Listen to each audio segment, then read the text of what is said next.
Hello everyone and welcome back again to the linear algebra component of the calculus and linear algebra series. In the last video we introduced this idea of a proof by exhaustion as well as talking about how to kind of show counterexamples to particular statements in maths. And in this video we're going to kind of continue along this line about direct proofs, and in particular we're going to discuss something called the weak proof by induction. Now you may have seen this before in the calculus component, or you may have even seen it in A level, but this is most commonly called a proof by induction as opposed to putting this word weak in front. But the reason we're doing that is because in this course we're going to discuss two different types of induction, a weak proof by induction and an aptly named one that is a strong proof by induction, and those two different types of induction differ in a subtle way. We'll talk about the strong induction in the next video. So in this video we're just going to talk about weak induction and what type of statements can we prove using weak induction. Well, the types of statements that we're going to look at are kind of statements that contain a universal quantifier, something like for all n p of n, and specifically we can use a weak proof by induction when the domain of discourse of that element n is a well-ordered set. It satisfies a well-ordering principle. In other words, we could take something like we talked about in a previous theorem, that is, if we take a set that is a subset of the integers and is bounded below, that satisfies this well-ordering property because then it has a least element. Right? We proved that before in a previous video, that if we take any subset of the integers that is bounded below, then it follows that it has a least element. And in fact, if we have statements of that form, where for all n p of n and the domain of discourse is a set that satisfies that well-ordering property, then we can use this weak proof by induction. But before I go to the formal thing, I want to kind of give you a loose idea of how we construct a proof by induction by taking this picture that you normally think about in terms of dominoes. So how we normally think of it is we imagine we kind of have a load of dominoes lined up in a line, and they go on infinitely far. And in order to kind of ensure that I knock over all the dominoes, right, I need to check that if I knock over the first one, right, I need to make sure that I can knock over the first one. That's the first thing. And if I knock over any subsequent domino, that the next one will also fall over. So if I can prove that the first one will fall over, and that if along my line of dominoes, if I pick any one of them, if that one falls over, the next one must fall over, it must be true that they all fall over. And that's effectively how we construct a weak proof by induction. We prove something about a base case. We prove something that is true for every element along, that if one of them topples, the next one topples, and then that therefore follows that they all must topple. So rather than waving my hands around and talking about dominoes, let's look at the formal theorem for a weak proof by induction, or the principle of weak induction.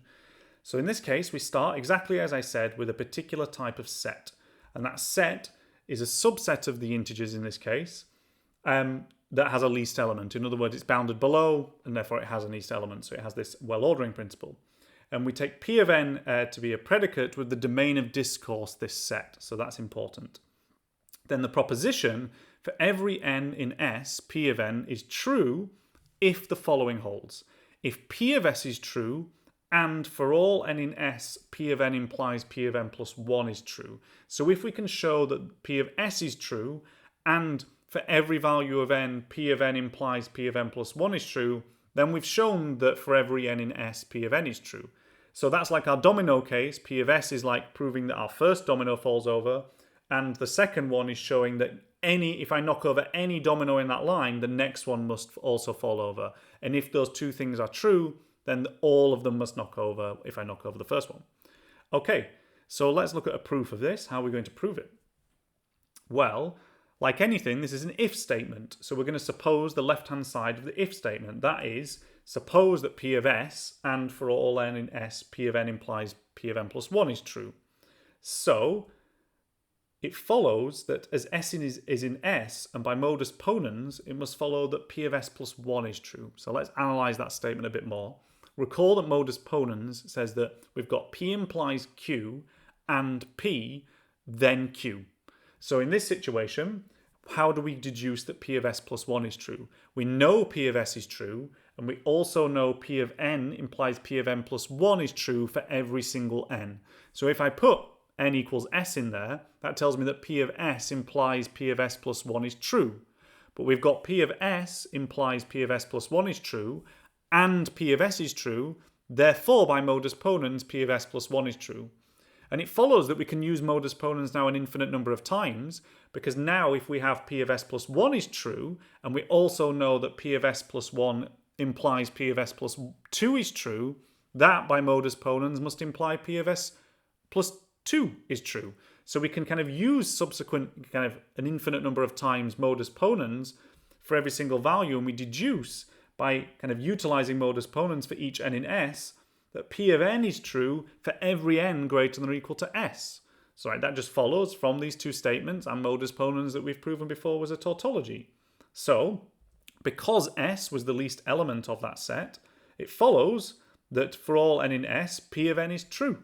Right, that's exactly what we wanted to show. If we show these two conditions, then our initial statement was true. So that is our proof there. And this effectively is a weak proof by induction. That is, if we construct it, we prove some base case. We prove that p of s is true, that the predicate is true for the least element, and that p of n implies p of n plus 1 is true for every single n. Then we've shown the whole thing.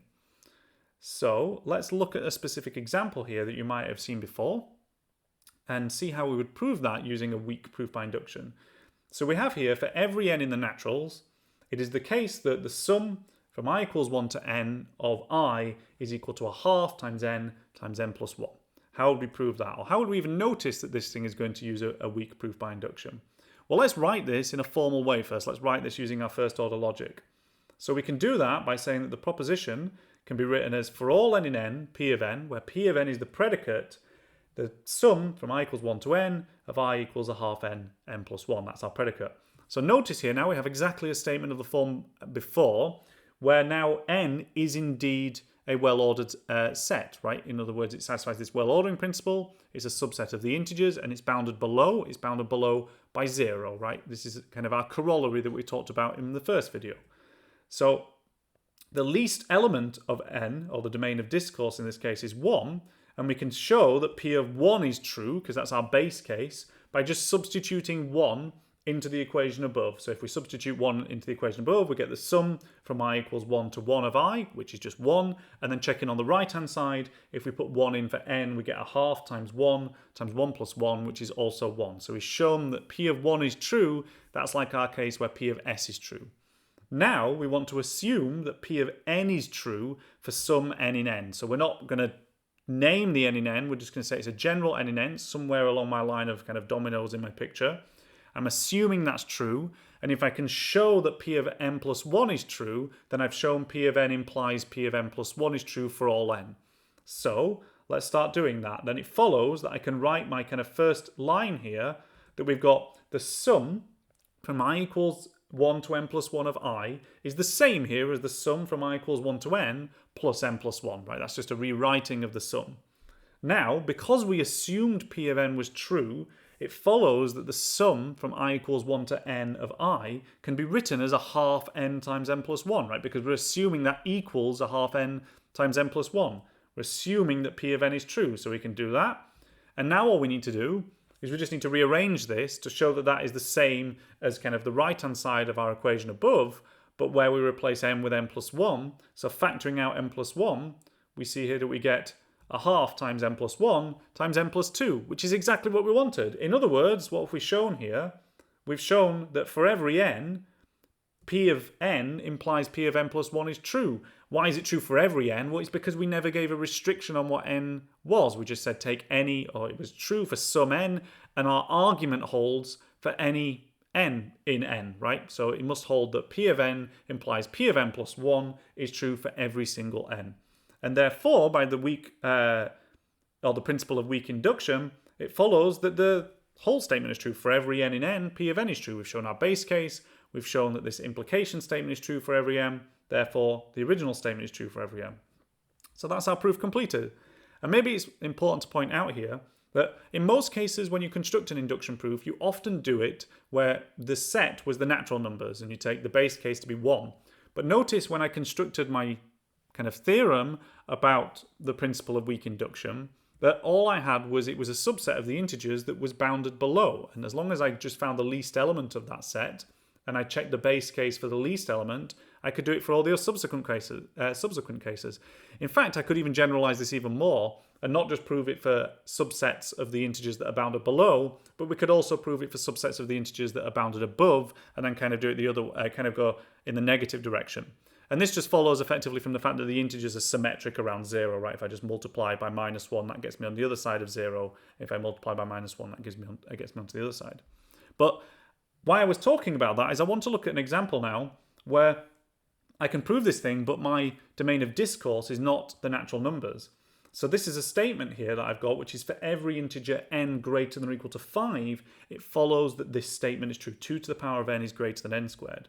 So if I write that in my formal first order logic again, I have here my proof that says the proposition can be written in the following way. So we write it in this formal way, which is for every n in S, we'll define what the set S is in a minute, P of n, where P of n is the predicate 2 to the power of n is greater than n squared, and S is this set 5, 6, 7 going on forever and ever along the integers. Now, notice here, our base case is not going to be showing that P of 1 is true, but in fact is going to be showing that P of 5 is true, because 5 is our least element. So here, the least element of the set is 5, and P of 5 is true by just substituting it into our expression above. 2 to the power of 5 is 32, which is indeed greater than 25, which is 5 squared. So we've shown that our base case is true. Now what do? We assume that it is true, or P of n is true for some n in S. And we want to show that based on that, P of n plus 1 must also be true. So if that is the case, it follows, writing out our expression again, we've got 2 to the power of n plus 1 is equal to 2 to the power of n times 2. That just follows from just some rules of exponentials. But we now know that 2 to the n is greater than n squared, because we've assumed that P of n is true. That is necessarily true. So we have that thing is greater than 2 times n squared, right? That's just from our induction step, or from our kind of assumption that this thing is true. We now want to write this in what might seem like a kind of rather strange way, that we write this as equal to n plus 1 all squared plus n minus 1 all squared minus 2. It's fairly simple algebra to just expand this and show that these two things are in fact equal. Why is this useful now? Because recall we're trying to compare this with n plus 1 all squared. And I've got now an expression with n plus 1 all squared in here. And can I write an inequality with this in? Well, I realise that this thing here, this n plus 1 all squared plus n minus 1 all squared minus 2, just looking at the n minus 1 all squared minus 2 piece, because n is greater than or equal to 5 in our set, that piece will always be greater than 0, right? It's always going to be positive. And if I add a number that's positive to n plus 1 all squared, that's going to make it larger. So in other words, if I remove that piece from there, it must be true that the n plus 1 all squared piece is less than this whole thing there. So that gives us our required inequality. We've proven here that 2 to the power of n plus 1 is strictly greater than n plus 1 all squared. In other words, we've shown now that for every n in S, that P of n implies P of n plus 1 is true, and we've shown our base case. Hence, it follows by the principle of weak induction that this is true, that for every n in S, P of n is true, and we conclude our proof. So that's exactly how we construct these weak proof by inductions. We prove some base case, where the base case is proving that it's true for the element, or showing that it's true for the least element of the set, and then assuming that it's true for some kind of subsequent element. I put no kind of, restrictions on that element, and therefore that's why I can make a statement later on that it's true for every element, because I didn't put any restrictions on. And then I show that if P of n is true for some n, that P of n plus 1 is necessarily true, therefore the implication is true for every single n. So that's how we construct them, and that's where I'm going to finish the video now. So in the next video, we're going to outline how to construct a different type of induction, which is going to be known as a strong proof by induction, and then we'll move on to talking about how to construct indirect proofs. So as always, I'll remind you to read the notes after this video or before, as well as check any of the questions or attempt any of the questions in the module handbook related to this type of induction. So thanks very much for watching, and see you in the next video.